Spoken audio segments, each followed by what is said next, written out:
habla precisamente del tema que traemos, la dicha de ser perdonados.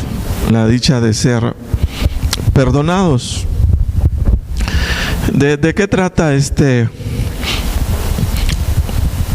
tema? Mire, el que Dios Padre haya perdonado nuestros pecados en el sacrificio de su Hijo Jesucristo, debe de convertirse esta verdad bíblica en parte del fundamento que sostenga nuestra vida de fe en el Señor. O sea, sobre todo edificio, siempre antes de levantar paredes, siempre hay un fundamento. Y se dice pues que dependiendo del fundamento, así es la clase de edificación que puede levantarse. Pues yo lo que le quiero decir es que si usted sigue al Señor, o más bien nos hemos convertido en discípulos del Señor, debemos de tener un fundamento. Un fundamento que nos haga estar firmes, sin movernos, ¿verdad?, de nuestra fe en el Señor. Y parte de ese fundamento es precisamente esta verdad bíblica, de que Dios Padre nos perdonó nuestros pecados en el sacrificio de su Hijo Jesucristo. Eso es algo que debemos de tenerlo bien claro. Y mire si no es importante, porque el apóstol Juan no dejó de recordar tal verdad a quienes buscó enseñar a través de sus escritos. O sea, no lo ignoró. Y si no lo ignoró, eso significa que tiene suma importancia para los cristianos.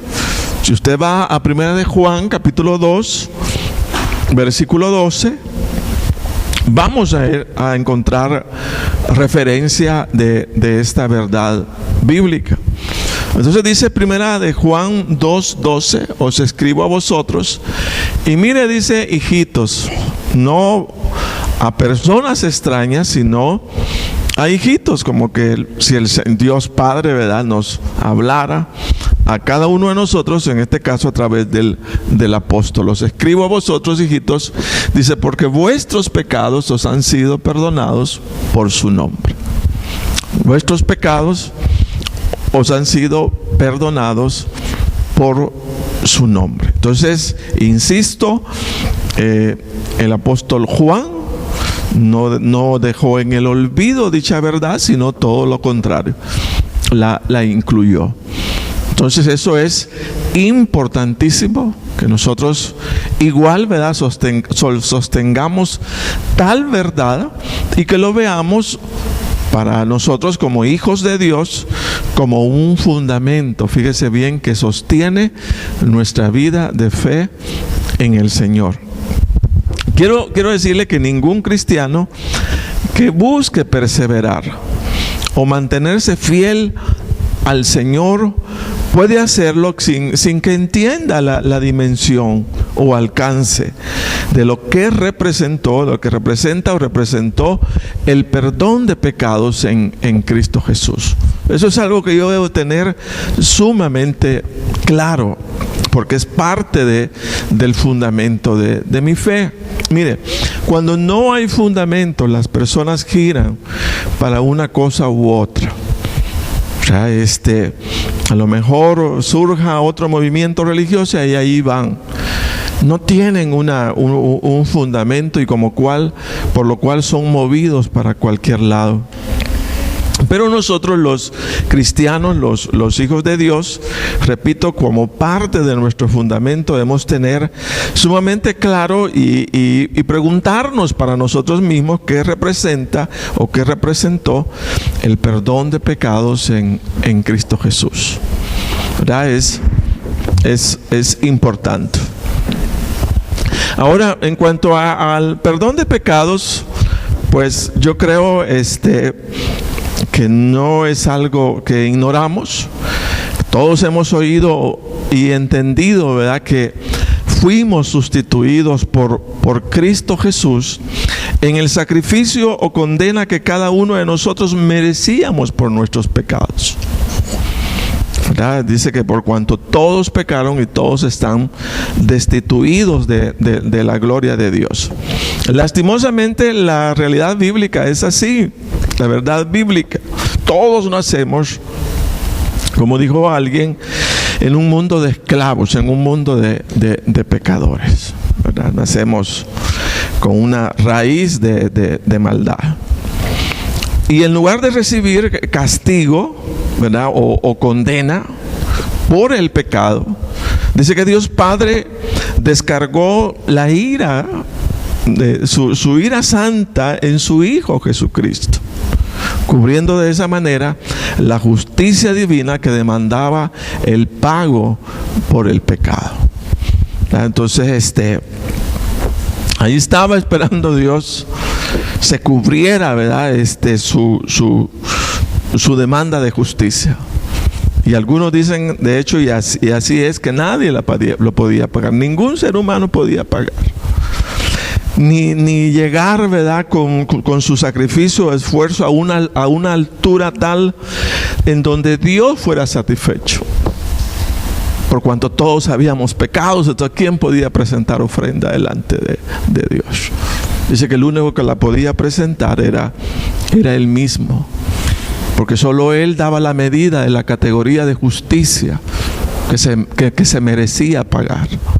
Entonces ahí fue que se ofrece la persona del Señor Jesucristo, y viene y Él nos sustituye, y en lugar, o sea, de nosotros recibir el castigo, dice que Él lo recibió por nosotros. Amén. Entonces eso es algo que debemos de entenderlo, ¿eh? Yo debía haber estado en esa cruz. Yo debía haber soportado, ¿verdad?, todo lo que sufrió. Él no debía nada, pero Él nos quiso pagarlo por cada uno de nosotros. Pero vea lo que resulta, o sea, de ese pago. Si la justicia divina es cubierta a través del sacrificio de Cristo Jesús, eso significa que la deuda está pagada. Y nosotros somos libres ante la justicia divina. No debemos nada, porque ya el Señor la pagó por nosotros. Pero a mí me gusta mucho cómo el profeta Isaías lo describe ese acto de perdón. Describe cómo fue que el Señor toma nuestro lugar, acepta Él recibir todo el castigo con tal de que nosotros fuéramos libres. Y vamos a leer en Isaías capítulo 53, que es donde fielmente el profeta, mucho antes de que sucediera, ya el Espíritu Santo hablaba de lo que iba a suceder en la cruz del Calvario. Entonces, en Isaías capítulo 53, versículo 4, del 4 al 12, mire, esta descripción, este detalle que presenta la palabra a través del profeta Isaías, es lo más precioso que nosotros podamos escuchar. Porque se trata, fíjese bien, del Dios todopoderoso, ¿verdad?, sustituyéndonos, adoptando la forma humana, yendo a un sacrificio y pagando por nuestros pecados. Y oiga lo que dice la palabra: ciertamente llevó Él, dice, nuestras enfermedades y sufrió nuestros dolores. Y nosotros le tuvimos por azotado, por herido de Dios y abatido. Mas el herido fue por nuestras rebeliones. Mire, por nuestras rebeliones. Molido, dice, por nuestros pecados. No por los pecados de Él, por nuestros pecados. El castigo, dice, de nuestra paz, que fue el resultado, o sea, de que Él pagara. El castigo de nuestra paz, dice, fue sobre Él. El castigo de nuestra paz. Él recibió castigo, nosotros recibimos paz. Y por su llaga fuimos nosotros curados. Todos nosotros, dice, nos descarriamos, mire, como oveja. Cada cual se apartó por su camino, mas Jehová cargó en él el pecado de todos nosotros. Mire, todos nosotros, el pecado de toda la humanidad fue recibida por el Señor Jesucristo en esa cruz. Angustiado Él, mire, no fue algo placentero, no fue algo que disfrutó. Dice, angustiado Él y afligido, no abrió su boca. Como cordero fue llevado al matadero, y como oveja delante de sus trasquiladores enmudeció y no abrió su boca. O sea, un detalle de cómo fue que recibió, ¿verdad?, tal cantidad de sufrimiento. Luego dice, por cárcel y por juicio fue quitado. Y su generación, dice, ¿quién la contará? Como quien dice, ¿qué resultó de este sacrificio?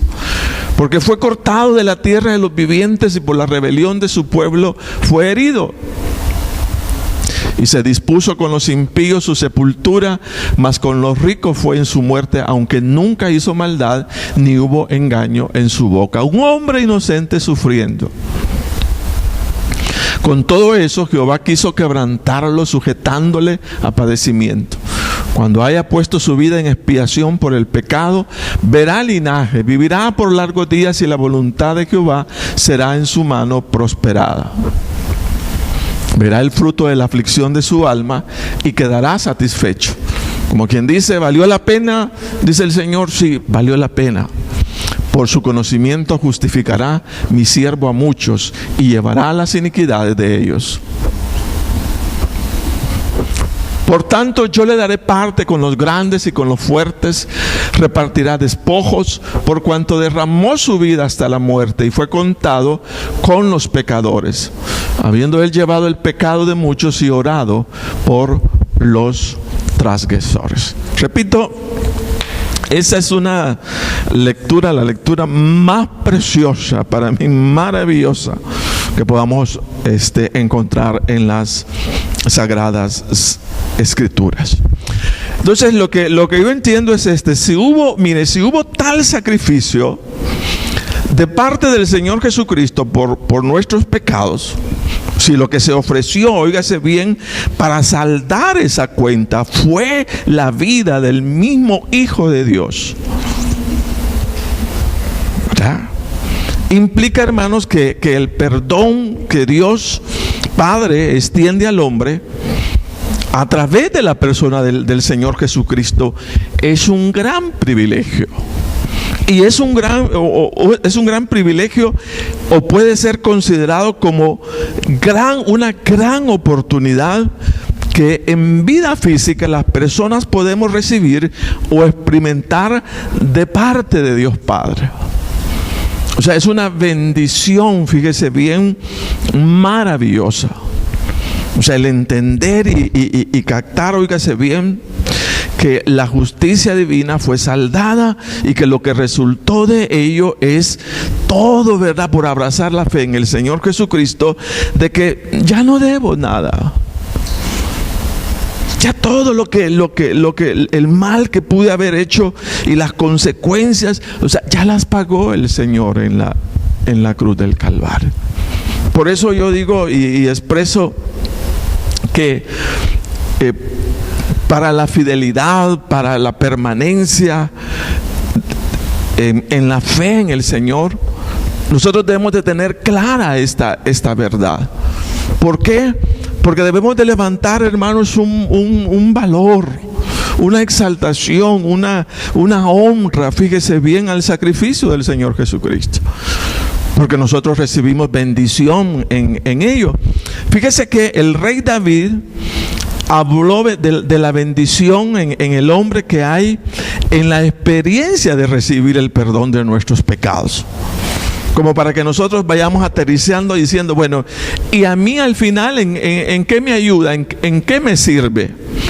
Y yo quiero que vaya al Salmo 32, versículo 1. Porque ahí hay ya un ser humano, óigase bien, hablando precisamente de lo que representó para él el perdón de sus pecados. Y eso a mí me gusta, porque tiene que ver ya con nosotros, con el hecho de, bueno, ¿y yo qué gano? Entonces dice el salmista, dice, bienaventurado, mire, dice, feliz aquel cuya transgresión ha sido perdonada y cubierto su pecado. Entonces lo que se traduce, la consecuencia que viene tras recibir el perdón de parte de nuestro Dios, es que el hombre, óigase bien, el ser humano va a ser feliz. Lo que nosotros vamos a recibir por causa del perdón, ¿verdad? Por causa de haber sido perdonados, dice que es felicidad. Bienaventurado aquel cuya transgresión ha sido perdonado y cubierto su pecado. El 2 dice, capítulo 2, estamos acá. Bienaventurado el hombre a quien Jehová no culpa de iniquidad y en cuyo espíritu no hay engaño. Entonces, ¿en qué se va a traducir? Y ese es el punto al cual pues quiero llevarlos. ¿En qué se traduce? Lo que se traduce es en eso, en una vida de paz, en una vida de tranquilidad. Y pues el salmista nos lo dice. Bienaventurado el hombre a quien Jehová no culpa de iniquidad y en cuyo espíritu, dice, no hay engaño. Entonces no hay experiencia más dura o difícil en la vida como es la experiencia de haberle fallado al Señor. Cargar con la culpa del pecado no es una experiencia fácil, sino es una experiencia muy desgastante y dolorosa. Y de hecho, y ya lo vamos a ver, cuando notamos todo lo que representa en la vida de una persona la falta del perdón de Dios, entonces nos podemos dar cuenta cuán importante es que cada uno de nosotros vivamos siendo perdonados. Quiero que vayamos siempre al Salmo 32:3, porque allí el salmista nos va a detallar qué es lo que pasa, qué es lo que sucede con una persona cuando ésta se atreve a vivir sin el perdón de Dios, cargando con la culpa de su pecado. Entonces dice el salmista, mientras callé, en este caso, mientras me guardé mi pecado, mientras mantuve en secreto mi error, ¿verdad? O mi transgresión delante del Dios Todopoderoso, sucedió algo en mí. Y la pregunta sería, bueno, ¿y qué te sucedió? Dice, se envejecieron mis huesos en mi gemir todo el día. Dice, se envejecieron mis huesos en mi gemir todo el día. Yo lo que veo ahí en ese versículo es carga. Una carga, fíjese bien, tan pesada que envejece los huesos y en lugar, fíjese, de tener alegría, gozo o satisfacción de la vida, lo que tiene es un gemido de angustia. Un gemido de angustia. Mientras callé, se envejecieron mis huesos en mi gemir todo el día. Y oiga lo que dice después. Porque de día y de noche se agravó tu mano sobre mí, tu mano. Se volvió, dice, mi verdor en sequedades de verano. Entonces lo que está detallando, lo que está describiendo es toda la angustia de una persona, óigase bien, que no estima como importante el perdón de sus pecados de parte de Dios, sino que prefiere o en cuenta el perdón de sus pecados. Entonces dice, porque de día, mire, y de noche. Imagínese usted 24 horas al día en carga, en plena carga. Dice, se volvió mi verdor, todo era verde, pero de repente todo se transformó en sequedades de verano. Si usted viene acá, y de hecho viene, observen enero, cuando ya estamos un par de días lejos de lo que fue el invierno. A mí me gusta el invierno acá, porque todo se pone bien verdecito, como dicen. Pero una cosa linda, en todos lados hay un verde precioso. Pero cuando ya nos toca estarle echando agua a toda la grama y todo se va volviendo en sequedad. Imagínese usted el punto de comparación que en este caso el salmista usa para decir a qué grado o en qué condición llega una persona cuando se ha alejado de Dios y no ha experimentado su perdón.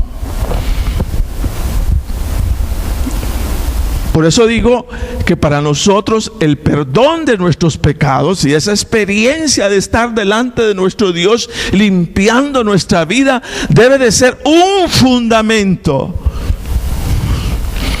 Máxime Dios, y ya Dios nos perdonó a través de la persona de Cristo Jesús. Entonces vea, dice, porque de día y de noche se agravó. Como quien dice, esto se puso serio. Esto ya se puso galán, pero qué cosa más difícil. Dice, se agravó sobre mí tu mano, se volvió todo mi verdor en sequedades de verano. Luego dice, vea el siguiente versículo, hasta el 5, dice, y óigase bien, hay un punto de reacción. Dice, cuando vio que todo era una carga, que había resequedad interna, en otras palabras, que ya no percibía la presencia de Dios en su vida. Entonces dice que lo que hizo fue, mi pecado te declaré. Mi pecado te declaré. Por eso yo digo, esto es un fundamento. Y como nosotros sabemos que no somos perfectos, sino siempre fallamos, eso significa que siempre debemos hacer uso en esa relación personal que tenemos con nuestro Dios de ¿qué? ¿Qué es lo que le vamos a decir? Porque algunos a lo mejor digan para sí mismos, pero es que mira, a mí me aburre estar orando usted. Yo no hay ni qué decirle a Dios. Pero una de las cosas que no pueden faltar en nosotros, fíjese, siempre, aun cuando no tengamos conciencia del pecado, porque muchas veces ni siquiera lo tenemos, ni siquiera nos dimos cuenta que le fallamos al Señor. Entonces una cosa importante es, dice, mi pecado te declaré. El pecado no puede estar en el corazón, en lo secreto. Eso no es una práctica buena en un creyente. Los creyentes, por eso digo, debemos de tener como fundamento el perdón de nuestros pecados. Y más aún, o sea, si el Señor nos ha dado la oportunidad de ser libres, de vivir bajo ese perdón, entonces hay que practicarlo. ¿Por qué? Porque dice el mismo salmista, bienaventurado era aquel cuya transgresión ha sido perdonada. Entonces esa es más bien para mí, acá lo que hay es un estilo de vida. Esta no es una experiencia única. Esta no es una experiencia de una sola vez en la vida cristiana. Dice, mi pecado te declaré, dice, y no encubrí mi iniquidad.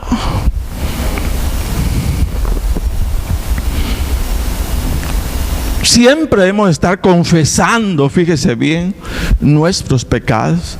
Y luego, oiga lo que dice, miren, no lo digo yo. Dije, confesaré mis transgresiones a Jehová. Confesaré. Y mira, Juan lo dice, el apóstol Juan.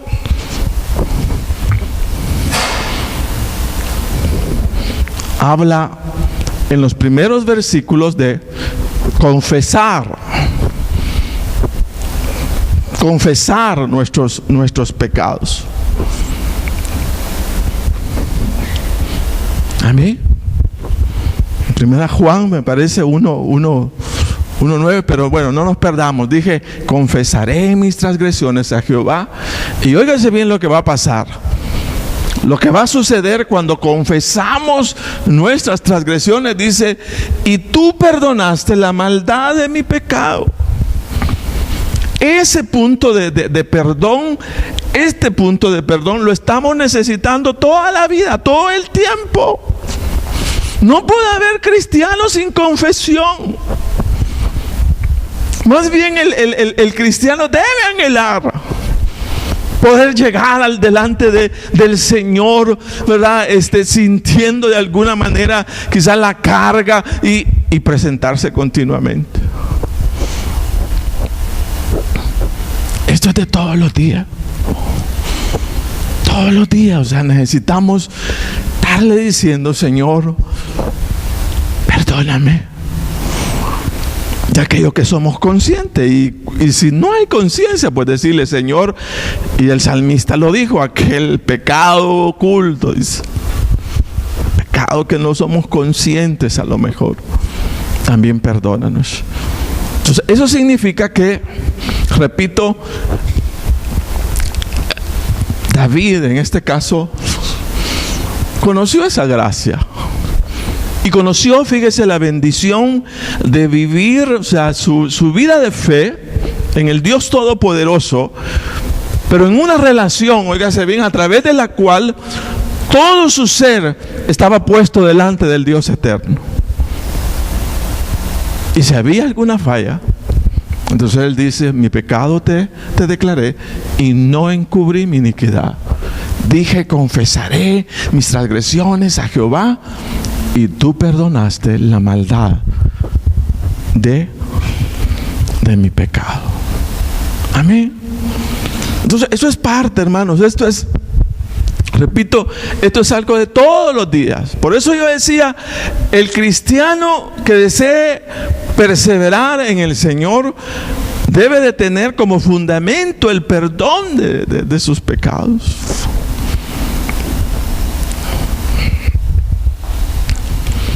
Porque no es lo mismo vivir con carga espiritual que vivir sin carga espiritual. Entonces, repito, si nosotros no tenemos un hábito de oración y no lo tenemos porque no hemos encontrado las razones por las cuales estar delante de la presencia de nuestro Dios. La mayoría de veces nosotros vamos a la oración porque tenemos un lío, porque tenemos problemas. Pero al cristiano no se le presenta la verdad bíblica de la relación con Dios única y exclusivamente cuando tiene líos o cuando tiene problemas. No es así. Nuestra relación con Dios se nos presenta como una necesidad, fíjese bien, de comunicación plena, continua, de todos los días con aquel ser que nosotros decimos amar.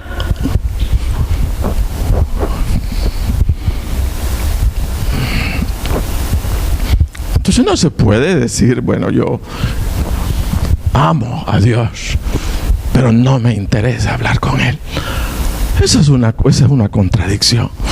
Y parte de la necesidad de comunicarnos con nuestro Dios es precisamente esa. Busquemos 1 Juan 1:9 que dice como una expresión para mí lindísima y maravillosa de lo que ocurre cuando nosotros confesamos nuestros pecados. 1 Juan 1:9 me parece.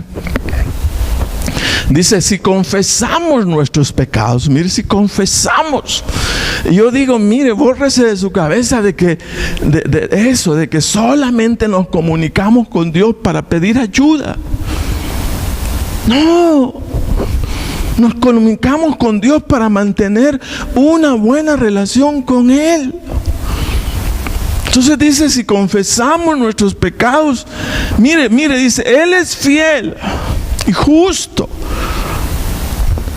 Y eso me dice de fiel, es que no vas a encontrar, un ser rechazándote, sino a un ser perdonándote. Nadie que llega al Señor con todo su corazón arrepentido, no importa la maldad que haya hecho, puede testificar y decir: a mí Dios no me perdonó. Eso no puede ser, para nada. No importa lo grande que sea el pecado de una persona, con un corazón contrito y humillado, no puede encontrar más que el perdón de su Dios, el perdón de su pecado. Entonces, si confesamos nuestros pecados, Él es fiel y justo para perdonar nuestros pecados y limpiarnos. Mire, limpiarnos. Eso es algo importante. Nuestra vida personal delante de Dios, nuestra vida particular como hijos de Dios, requiere de limpieza. Requiere de limpieza. Usted y yo necesitamos limpieza. Necesitamos barrer el cuarto, ¿verdad?, de nuestro interior todos los días, limpiarlo. ¿Pero de qué lo va a limpiar? De la maldad del corazón. Eso es lo que dice la palabra. La maldad, dice, del corazón. Si confesamos nuestros pecados, Él es fiel y justo para perdonar nuestros pecados y limpiarnos de toda maldad. Mire, para alguien que tiene conciencia, hermanos, de la presencia del Señor en su vida, no es fácil vivir la culpa del pecado. Esto lo vemos, fíjese, en Judas, quien traicionó al Señor vendiéndolo por unas monedas de plata. Pero al descubrir, mire, su mal proceder, ¿qué le pasó a Judas? Dice que no soportó de él mismo tal acción, óigase bien, y lo que hizo, que como no podía callar la voz de su conciencia, fue quitarse la vida. Ahí podemos nosotros descubrir lo que es, óigase bien, la carga del pecado. Lo que hace en una persona la voz de la conciencia señalando y señalando y señalando y señalando.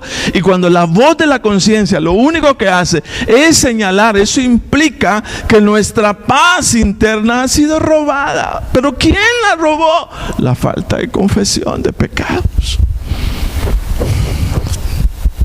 Mire qué diferencia entre Judas y el salmista y David. Digo, David, pero qué cosa más maravillosa. Ya había entrado a la gracia de Dios ese hombre. Judas conoció a Jesús. Tuvo de frente a aquel que le podía dar todo el perdón. Y en lugar de buscarlo a él como un refugio para su conciencia, prefirió quitarse la vida. Como quien dice, ¿será que porque traicionó no tenía perdón? Sí tenía perdón. Si lo hubiera buscado de todo corazón, ¿cómo no lo iba a perdonar Dios?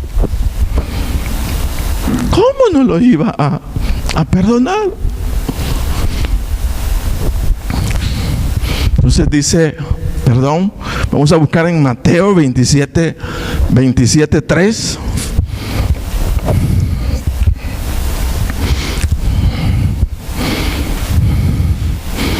Entonces Judas, el que le había entregado, viendo que era condenado, devolvió arrepentido las 30 piezas de plata a los principales sacerdotes y a los ancianos. Hoy que decimos sacerdotes y ancianos y Judas, estamos con un nuevo director en la Vía Dolorosa. Es un muchacho capacitado en el área artística. Y bueno, no es suerte, sino realmente el Señor lo ha puesto. Buenísimo, el muchacho, buenísimo. Vamos el otro año con la presentación de, el personaje de Jesús es otro Jesús, ya no es el mismo Jesús. Entonces yo creo que vamos caminando hacia algo diferente. La vida dolorosa este año va a ser para mí lindísima, bajo otra óptica de dirección. Entonces mire qué le pasó. Entonces Judas, el que le había entregado viendo que era condenado, devolvió las piezas de plata a los principales sacerdotes y a los ancianos luego, diciendo: yo he pecado entregando sangre inocente. Mas ellos le dijeron: ¿qué nos importa a nosotros allá vos? Ese es tu lío. Y arrojando las piezas de plata en el templo, salió y fue. Y en lugar de arrodillarse, pedir perdón, lo que hizo fue, terminó con su vida.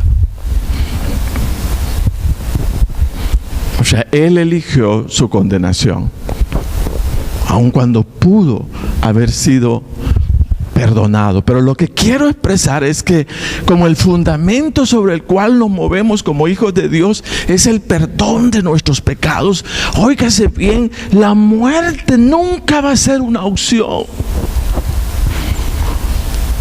Si el error fuera el error más grave que una persona pueda cometer, nunca escuche al enemigo cuando ponga su voz diciéndole: la alternativa que tenés, ¿verdad?, para salir de esto es muérete. Esa no es la voz de Dios.